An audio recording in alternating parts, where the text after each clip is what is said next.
Ya, Assalamualaikum warahmatullahi wabarakatuh. Nama saya Muhammad Rausuli dari Prodi Teknik Informatika dengan NPM 21706451604. Jadi di video kali ini saya akan menjelaskan UTS statistika yang membahas dengan soal satu itu distribusi frekuensi. Nah, berhubung NPM saya adalah genap, jadi saya menggunakan soal yang genap. Nah, untuk soal kedua saya menggunakan distribusi binomial. Dan kita lanjut saja ke videonya. Dan untuk soal pertama itu ada tabel distribusi frekuensi, tabel distribusi kumulatif, gambar grafik, rata-rata metode biasa dan metode singkat, modus, Q1 dan Q2, desil dengan data bebas, presentil dengan data bebas, S dan variansi, CV dan Z. Karena NPM saya adalah genap, kelas dari masing-masing kelas dari 9 soal itu adalah 8, intervalnya adalah 6, N-nya adalah 100. Dan untuk soal kedua, saya memilih soal distribution quotient. Pertama, tabel distribusi frekuensi. Pertama kan sudah ditentukan ya kelasnya adalah ada 8 yang dimulai di sini saya akan membuat kelas 8 kelas yang Anda bisa lihat yaitu 40, 46, 52, 58, 64, 70, 76 dan 82 itu ada 8 kelas. Dan untuk frekuensinya masing-masing berbeda ya. Misal dari kelas pertama yaitu 40 sampai 45, frekuensinya adalah 7. Dan bisa dilihat di sini kenapa frekuensinya adalah 7, bisa dihitung dari 40 yang tabel kuning yang sudah saya buat berjumlah 7. Sedangkan untuk masing-masing intervalnya kan 6 ya. Jadi otomatis 40 sampai 45 karena jika dihitung 40, 41, 42, 43, 44, 45, 6. Misalkan dari 46 sampai 51, 46, 47, 48, 49, 50, 51. Itu masing-masing 6 karena intervalnya sudah ditetapkan 6.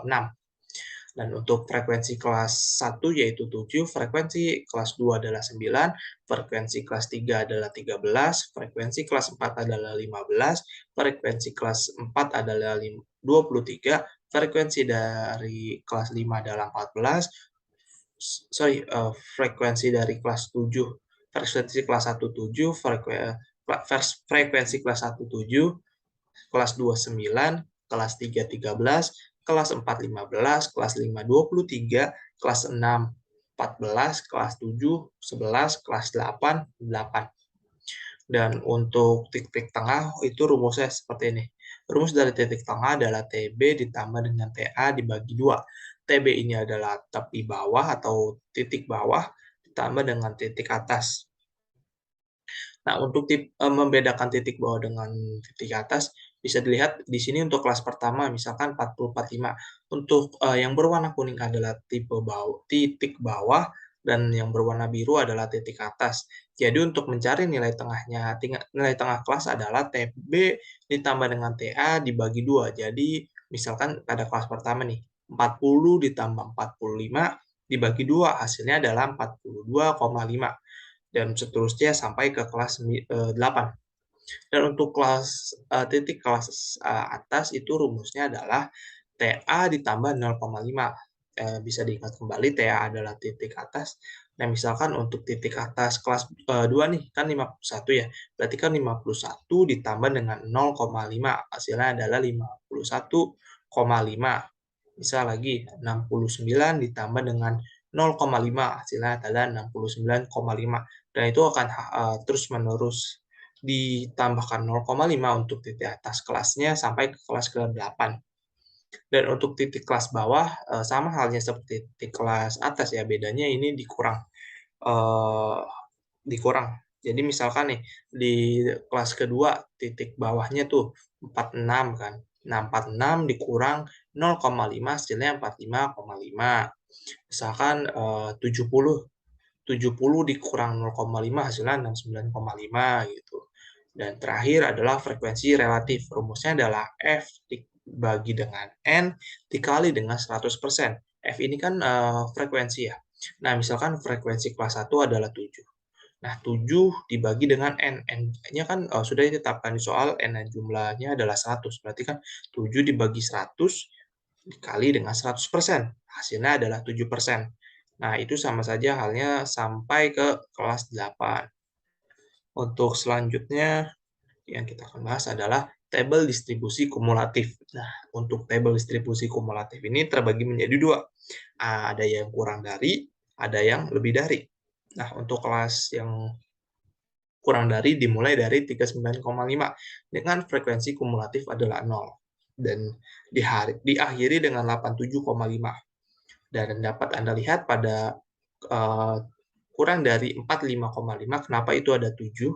Bisa dilihat pada tabel di sini. Untuk frekuensinya adalah 7 untuk pertama. Nah, 45,5 ini kan masuk ke kelas pertama nih. Kelas pertama itu frekuensinya 7, berarti dari 39,5 kan pertamanya 0, dan ditambah dengan frekuensi kelas pertama. Nah, frekuensi kelas pertama adalah 7. Nah, 0 ditambah 7 hasilnya 7. Nah, itu akan seterusnya. Jadi 7 ditambah 9 hasilnya 16. 16 ditambah 13 hasilnya 29. Terus sampai kurang dari 87,5 hasilnya adalah 100. Sedangkan untuk yang lebih dari itu kebalikannya dari kurang dari. Jikalau kurang dari mulai dari 0, lebih dari dimulai dari 100. Jadi sama saja, misalkan lebih dari 45,5. Nah, nilai frekuensi dari kelas 1 kan tuh ya 45,5, 7. Nah, 100 dikurang 7 hasilnya 93. Nah, 93 dikurang dengan kelas frekuensi kedua. Kelas frekuensi kedua frekuensinya berapa? 9. Nah, 93 dikurang dengan 93 dikurang dengan 9 hasilnya 84, terus menurun sampai hasilnya adalah 0. Nah, ini untuk gambar grafiknya. Ada dalam grafik batang di sini misalkan bisa dilihat sendirilah. Sama saja ini ada 7, ada 9, 13, 16, 23 itu adalah frekuensinya. Frekuensi misalnya dari kelas pertama tuh 40 sampai 45 frekuensinya 7, 46 sampai 51 frekuensinya 9, terus sampai akhir tuh 82 sampai 87 frekuensinya adalah 8. Ini dalam poligon frekuensi sama halnya seperti yang ini. Ini dalam lingkaran, cuman bedanya frekuensinya diubah menjadi persen. Lanjut menghitung min modus. Di sini ada 8 kelas, frekuensinya masih sama. Nah, ini titik tengahnya. Frekuensinya itu diartikan menjadi FI. Nah, titik tengahnya diubah menjadi XI. Nah, untuk XI dikali FI kan sama aja ya. Jadi titik tengah dikali dengan frekuensi. Misalkan untuk kelas pertama nih hasilkan 29,5 itu dari mana? Dari 42,5 dikali dengan 7. Nah, terus misal nih 436,5 itu dari mana? Dari 48,5 dikali dengan 9. Terus menurun. Nah, setelah semuanya sudah dikalikan, terus dijumlahkan, hasilnya adalah 6434. Selanjutnya untuk UI ini adalah garis tengah ya. Nah, karena kelasnya ada 8 ya. Nah, itu kan garis tengahnya antara 5 dan 4 ya. Dan di sini saya memilih 4. Nah, 4-nya dibikin angka 0. Nah, 0 ini menjadi titik tengah, titik pertemuan antara negatif dan positif. Misal dari kelas pertama itu UI-nya min 3, kelas kedua min 2, kelas ketiga min 1, kelas keempat adalah 0. Nah, untuk kelas kelimanya dimulai dari positif 1 sampai kelas ke-8, yaitu 4. Jadi, misalkan atasnya negatif, bawahnya adalah positif. Seperti itu. Dan untuk UI dikali FI sama halnya seperti XI dikali FI. UI-nya misalkan untuk kelas pertama nih, UI-nya kan min 3 dikali dengan FI. FI-nya itu frekuensi, berarti min 3 dikali 7, hasilnya min 21. Nah, terus sampai ke kelas ke-8 ya, hasilnya 32. Setelah itu dijumlahkan, maka hasil akhirnya adalah 64. Nah, kita lanjut ke min nih, metode biasa. Rumusnya adalah FI dikali XI dibagi dengan N. Wah, kita ingat kan, N-nya itu adalah 100. Kita bisa lihat di sini, hasil dari XI dikali FI adalah hasil akhirnya ya, 6434. Berarti kan 6434 per 100 ya. Nah, hasilnya adalah 64,34. Dan untuk yang min metode singkat, di sini ada X0, rumusnya ya, X0 ditambah I dikali UI kali FI per N. Sorry, dibagi N.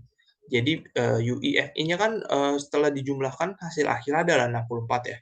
Nah, untuk 0, XO-nya ini adalah titik tengah. Misalkan titik tengahnya berada di kelas 4, maka titik tengahnya itu berada di 60,5. Nah, 60,5 ini dijadikan X0. Jadi, jika sudah ketemu data-data semuanya, maka 60,5 ditambah dengan 6, I-nya itu intervalnya adalah 6, di UIF-nya kan 64 ya, UI dikali FI 64. Nah, 64, N-nya adalah 100, berarti kan 100 ya, dibagi 100. Maka hasilnya 60,5 ditambah dengan 3,84, hasilnya adalah 64,34. Selanjutnya adalah modus. Ya, diketahui B-nya itu tipe bawahnya 64. Berarti kan 64 dikurang 0,5 hasilnya 63,5. Nah, untuk segitiga satu ini disebut dengan delta. Deltanya adalah dari 64 ini kan tipe bawah ya. Di sini kita cari tabel 64. Nah, termaksud ke dalam ini yang sudah saya warnai warna kuning. Frekuensinya adalah 23. Nah, untuk mencari delta 1 dan delta 2 itu cukup mudah. Delta 1 itu kita kurangkan dengan tabel atasnya, delta 2 kita kurangkan dengan tabel bawahnya. Jadi misalkan mencari delta 1 berarti kan 23 dikurang, yang lihat yang frekuensi ya, 23 dikurang dengan 15. Nah, untuk delta 2-nya 23 dikurang dengan 14. Seperti itu. Maka hasilnya adalah 8 dan 9. I-nya intervalnya adalah 6. Nah, untuk rumus modus adalah B ditambah dengan I dikali delta 1 dibagi dengan delta 1 ditambah delta 2. Nah, untuk B-nya kan sudah ketemu ya, 63,5. Berarti kan 63,5 ditambah dengan 6 dikali 8 dibagi 8 ditambah 9. Maka hasilnya adalah 63,5 ditambah dengan 3,2, hasilnya 66,27.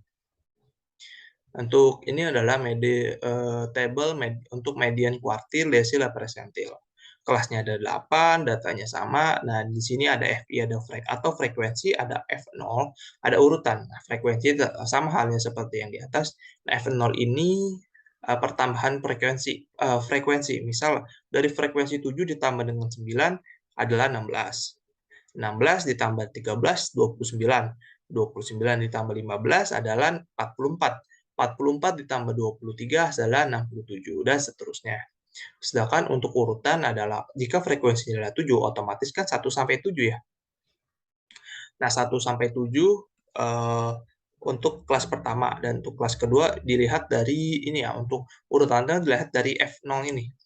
7, 16, 29, 44, 67, dan seterusnya sampai 100. Misalkan F0-nya adalah 7, berarti otomatis 1 sampai 7. Dan untuk kelas kedua kan 16 ya, berarti otomatis dimulai dari 8 dong. Berarti 8 sampai 16. Dan seterusnya 16 sampai 16, 17 sampai 29, 30 sampai 44, terus sampai dengan 100. Nah, kita untuk median ya. Untuk mediannya N dibagi 2 sama dengan, kan N-nya adalah 100 ya. Berarti 100 dibagi 2 hasilnya 50. Nah, sedangkan nilai 50 ini terletak pada interval kelima. Nah, lihat interval kelima. Nah, interval kelima, lihat yang diurutan ya, 50. Nah, 45 sampai 67. Berarti kan 50 masih termaksud ya. 45 sampai 6, sampai dengan 67. Itu masih termaksud. Nah, jadi kita lihat data ke-5 itu kan 64 sampai 69. Nah, di sini B ini kan tepi bawah ya. Berarti kan tepi bawah dari interval kelima adalah 64. Nah, berarti 64 dikurang 0,5, hasilnya 63,5. Nah, FMD ini adalah frekuensi dari interval kelima. Nah, frekuensi interval kelima kan adalah 23 ya. Nah, di sini ditulis 23. Nah, sedangkan F-nya adalah 44. Kenapa bukan 67? Karena di sini agak sedikit menaik ya. Misalkan FI-nya adalah 15 dan F-nya adalah 29. Jadi agak sedikit menaik seperti itu. Dan intervalnya adalah 6. Nah, rumus dari median itu B ditambah dengan B ditambah dengan I-nya dikali dengan N bagi 2 dikurang dengan F dibagi dengan FMD.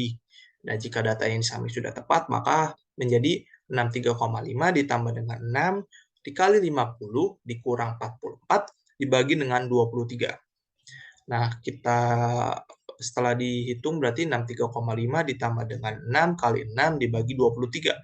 Berarti 63,5 ditambah dengan 1,56. Hasilnya adalah 65,06. Kita lanjut untuk kuartil. Nah, kuartil nih. Untuk kuartil tuh N-nya dibagi dengan 4. Berarti 100 dibagi 4, hasilnya 25. Nah, 25 ini terletak pada kelas interval ketiga, yaitu 52 sampai 57. Kita lihat dalam tabelnya nih. Pada interval ketiga. Lihat di dalam urutan itu 25 ya. Berarti kan 17 sampai dengan 29. 25 masih termasuk ke dalam situ. Berarti kita lihat di datanya 52 sampai 57. Kita ambil 52-nya karena kita B-nya itu kan tepi bawah ya. Berarti kan 52 dikurang dengan 0,5 hasilnya 51,5. Nah, FQ1-nya itu frekuensi yang ada di kelas ketiga itu 13. Nah, F-nya seperti sama halnya seperti median, itu sedikit menaik ya. Jadi misalkan frekuensinya adalah 13, maka F-nya adalah 16. Frekuensinya adalah 9, F-nya adalah 7. Jadi menaik gitu. Setelah itu intervalnya adalah 6. Nah, untuk rumus kuartil Q1 ini, B ditambah dengan I-nya itu dikali dengan N dibagi 4 dikurang F dibagi dengan FQ1. Nah, jika datanya sudah komplit di samping, maka akan menjadi 51,5 ditambah dengan 6 dikali 25 dikurang 16 dibagi 13. Maka hasilnya adalah 51,5 ditambah dengan 4,15 sama dengan 55,65. Kita lanjut ke Q3. Q3 ini 3N dibagi 4. Berarti data ke 3 itu kan 100-nya, N itu kan adalah 100 ya. Berarti 100 dikali dengan 3, 300. 300 dibagi dengan 4, hasilnya 75. Dan 75 ini terletak pada kelas interval ke-6, yaitu 70 sampai 75. Bisa lihat interval ke-6. Nah, lihat di dalam urutannya. Nah, urutannya pada 75, berarti pada urutan ke interval ke-6 ya, 68 sampai dengan 81. Nah, 75 masih termasuk ke dalamnya. Nah, untuk mencari B-nya, kita lihat di datanya nih. Datanya kan 70 sampai 75. Sementara yang kita butuhkan adalah tepi bawah atau B. Jadi 70 dikurang dengan 0,5 hasilnya 69,5. Dan FQ1-nya adalah frekuensi dari 70 sampai 75 adalah 14, F-nya itu sama dengan menaik, terus intervalnya adalah 6. Dan untuk rumus Q1 sama halnya seperti untuk rumus Q3 sama halnya seperti Q1. B ditambah dengan I-nya dikali 3N bagi 4 dikurang F dibagi dengan F ketiga. Nah, jika data yang di samping sudah benar, maka akan menjadi 69,5 ditambah dengan 6 dikali 4 dibagi 15. Hasilnya adalah 71,1. Kita lanjut ke desil. Nah, desil ini misal 7N bagi 10. Nah, N-nya kan 100 ya, berarti 7 dikali 100 dibagi 10, hasilnya adalah 70. Nah, 70 ini terletak pada kelas interval ke-7. Ke-6, yaitu 70 sampai 75. Ini kan 70 ya. Nah, pada interval ke-6, urutannya itu 68 sampai dengan 81. Nah, berarti 70 masih termasuk dong. Nah, berarti kita cari B-nya adalah 70 atau tepi bawah dikurang dengan 0,5 hasilnya 69,5. FD7-nya adalah 14, frekuensi dari interval ke-6 adalah 14 dan F-nya adalah 67. Sama seperti tadi, ini menaik. Dan intervalnya adalah 6. Jadi rumus untuk desil adalah B ditambah dengan I dikali dengan 7N dibagi 10 dikurang F dibagi dengan FD7. Nah, jika data yang di samping sudah benar, maka hasilnya menjadi 69,5 ditambah dengan 6 dikali 70 dikurang 67 dibagi 14. Hasilnya adalah 70,78. Kita lanjut ke persentil. Persentil ini misalkan P-nya 12 sama dengan 12N dibagi dengan 100. Nah, 12 dikali 100 dibagi 100. Berarti kan hasilnya 12 ya. Nah, sementara 12 ini terletak pada kelas interval kedua. Kita lihat, nah kelas interval kedua kan lihat di urutan ya, 8 sampai 16 ya, berarti 12 masih termaksud dong. Nah, untuk sementara untuk datanya adalah 46 sampai 51. Nah, untuk B-nya berarti kan 46 dikurang 0,5, berarti hasilnya 45,5. Untuk FP-nya, FP12-nya itu frekuensi dari kelas interval kedua adalah 9, dan untuk F-nya adalah 7. Itu menaik seperti sama halnya, dan intervalnya adalah 6. Nah, untuk rumusnya sama saja, P12 sama dengan B ditambah dengan I12N dibagi 100 dikurang F sama dengan FP12. Nah, jika data yang di samping sudah benar, maka hasilnya 45,5 ditambah dengan 6 kali 12 dikurang 7 dibagi dengan 9. Maka hasilnya adalah 48,8. Kita lanjut ke standar deviasi. Untuk kelasnya ada 8, tapi kelas bawahnya sudah benar, datanya sudah benar, FI-nya adalah jumlah, UI-nya adalah benar, dan di sini yang ditambahkan adalah UI dikali FI. Nah, misalkan pada kelas interval ke-1 nih, UI-nya kan min 3 ya, berarti min 3 dikali min 3, FI-nya itu 7, berarti min 3 kali min 3 dikali 7, hasilnya adalah 63. Dan setelah dijumlahin, setelah semuanya dikali terus dijumlahkan ya, ditambah, maka hasilnya adalah 418. Nah, untuk standar deviasi, misal rumusnya itu UI akar 2, berarti kan UI kali UI nih. Nah, kita samain aja, berarti UI kali FI dibagi N dikurang UI kali FI dibagi N akar 2. Nah, S ini sama dengan ini ya, interval. Misalkan intervalnya 6 ya, yang sudah ditetapkan dari ibunya, berarti interval 6 akar 418 dibagi 100 dikurang 64 dibagi 100 akar 2. Nah, selanjutnya maka 6 akar 4,18 dikurang 0,64 akar 2.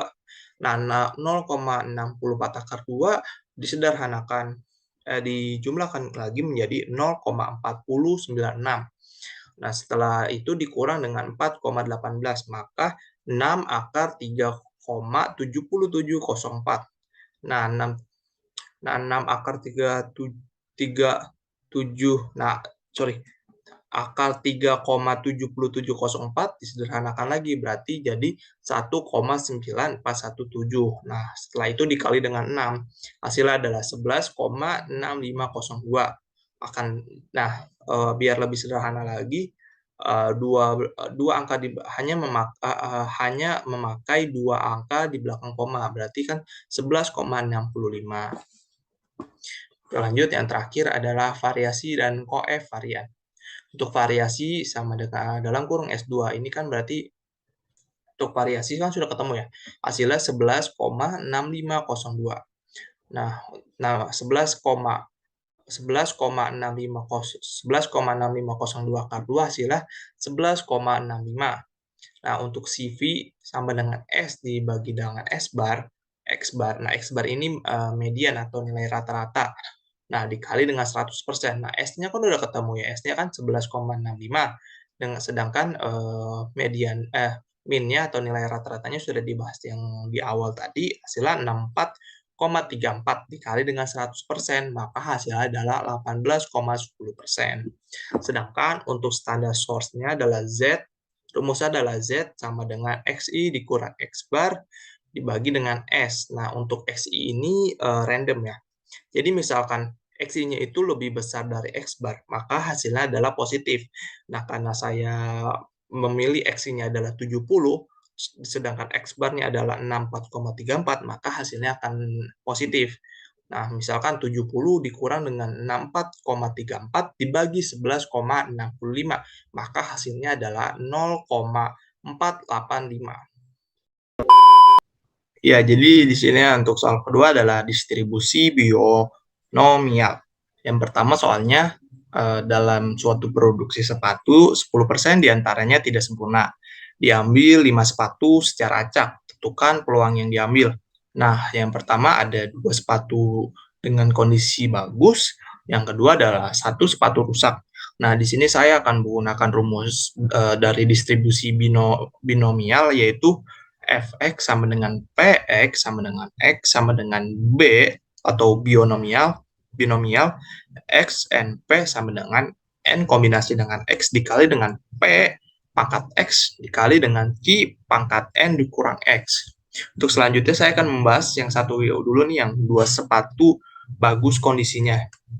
Nah, X-nya dapat kita simpulkan yaitu yang banyak terambil sepatu yang bagus. Maka X-nya itu 2, N-nya itu 5. Nah, P-nya itu 90% atau 9/10. Kenapa bisa gitu? Karena sepatu yang rusak itu ingat 10%. Jadi 10% dari 100. Jadi 10% yang rusak, 90% yang bagus. Nah, 90% ini jika ubah menjadi 9/10 atau peluang kejadian yang diharapkan. Langsung saja kita eksekusi peluang. Peluang X sama dengan 2 sama dengan F sama 2 sama dengan peluang binomial 2,5 9/10. Nah, itu kan 2-nya itu X, 5-nya itu N, dan P-nya itu 9/10, sama dengan 5 kombinasi dengan 2 dikali dengan 9 pangkat 2 per 10 pangkat 2 dikali dengan 1 pangkat 5 dikurang 2 per 10 pangkat 5 dikurang 2. Nah, selanjutnya kita eksekusi kembali, yaitu 5 faktorial per 2 faktorial dikurang dengan 5 faktorial per 2 faktorial dalam kurung 5 dikurang 2 faktorial dikali dengan 9 pangkat 2 per 10 pangkat 2 dikali dengan 1 pangkat 3 per 10 pangkat 3. Nah, 5 faktorial itu kan diubah lagi ya menjadi 5 dikali 4 dikali 3 per, nah itu 5 kurang 2 kan sama dengan 3 ya. Jadi 2 faktorial sama 3 faktorial dikali dengan 9 pangkat 2 per 10 pangkat 2 dikali dengan 1 pangkat 3 per 10 pangkat 3. Nah, untuk ini ada yang sedikit coret ya. Jadi 3 bawah tuh yang 5 dikali 4 dikali 3 faktorial per 2 faktorial sama 3 faktorial. Nah, itu 3 sama 3 dicoret kan habis. Selanjutnya 4 dicoret 2 kan berarti sisa 2. Berarti 5 dikali 2 faktorial dong. Nah, itu 9 pangkat 2 kan kalau dijumlahkan menjadi 81. Nah, jika dieksekusi maka 5 dikali 2 faktorial dikali 81 per 10 pangkat 5. Nah, 10 pangkat 5 ini didapat dari 10 pangkat 2 ditambah dengan 10 pangkat 3. Jadi, pangkatnya saja yang ditambah. Nah, setelah itu setelah dijumlahkan jadi 810 per 100.000, maka hasilnya adalah 0,0081. Dan ini ada di tabel distribusi binomial, Anda dapat melihat di deskripsi YouTube saya, nanti saya akan tampilkan. Selanjutnya adalah satu sepatu yang rusak. Y-nya itu banyak sepatu yang terambil, jadi Y-nya itu 1, N-nya itu sama dengan 5, P-nya itu 1/10. Kenapa bisa 1/10? Karena sepatu yang rusak adalah 10% atau 1/10. Langsung kita eksekusi aja. Peluang Y sama dengan 1, sama dengan F, 1, sama dengan B, sama dengan peluang binomial 1, Y-nya itu 1, N-nya itu 5, P-nya itu 1/10 sama dengan 5 kombinasi dengan 1 dikali dengan 1 pangkat 1 per 10 pangkat 1 dikali 9 pangkat 5 dikurang 1 per 10 pangkat 5 dikurang 1. Nah, setelah dieksekusi kembali, 5 faktorial per 1 faktorial dalam kurung 5 dikurang 1 faktorial dikali dengan 1 pangkat 1 per 10 pangkat 1 dikali dengan 9 pangkat 4 per 10 pangkat 4. Nah, setelah setelah dieksekusi kembali, 5 dikali 4 faktorial per 1 faktorial, nah itu kan 5 kurang 1, 4 ya, jadi 1 faktorial dan 4 faktorial dikali dengan 1 pangkat 1 per 10 pangkat 1 dikali dengan 9 pangkat 4 per 10 pangkat 4. Nah, setelah dieksekusi kembali, maka hasilnya adalah 6.561 per 10 pangkat 5. Nah, 10 pangkat 5 ini didapat dari 10 pangkat 1 ditambah dengan 10 pangkat 4. Nah, hasilnya menjadi 6.561 per 100.000. Hasilnya adalah 0,3285. Dan itu juga ada di tabelnya, cuman agak sedikit berbeda, jadi ada sedikit perbedaan, cuman langsung dijadikan bilangan bulat aja. Nanti akan saya tampilkan di tabel di bawah. Ya, kira-kira itu saja yang bisa saya sampaikan. Selebihnya mohon maaf. Jika ada yang salah, mohon dikoreksi kembali atau bisa dikomen di YouTube saya guna memberi tahu saya mana yang salah gitu kan. Namanya saya juga belajar. Jikalau ada salah, bisa tolong dibenarkan. Ya, kira-kira itu saja. Selebihnya mohon maaf. Wabillahi taufiq wal hidayah. Wassalamualaikum warahmatullahi wabarakatuh.